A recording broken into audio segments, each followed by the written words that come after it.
Actually, about 50% of the work is done by contract faculty, 50% by full-time, if you look at the total amount of teaching. So that's the actual ratio.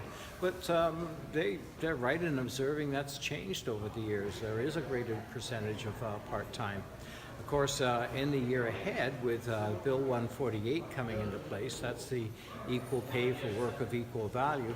That's actually going to be one of our big priorities for implementation, and that carries a big price tag too. So I understand where they're coming from on this, but there's a lot on the plate right now in terms of what we can afford and where we have to put the money.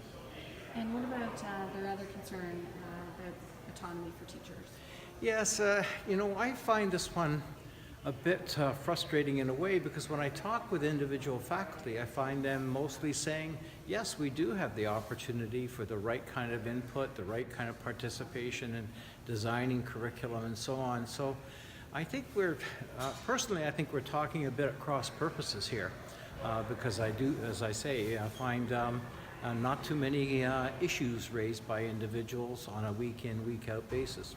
Is that something, though, that is dictated provincially, or does that come from the management of the college? So maybe here you are giving a little bit more latitude to staff as opposed to other colleges, and maybe something... That one's actually hard to know an answer to, right? And sometimes there can be people who say, oh, well, it's not a problem here, but I believe it is somewhere else. Well, the question is, how do we know that?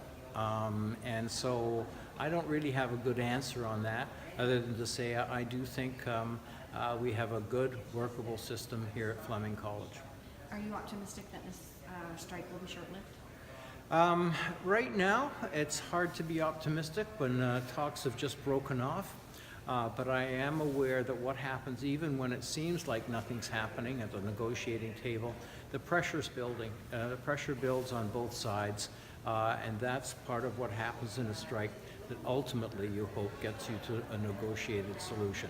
That's what we're looking for, and we hope we get there sooner rather than later.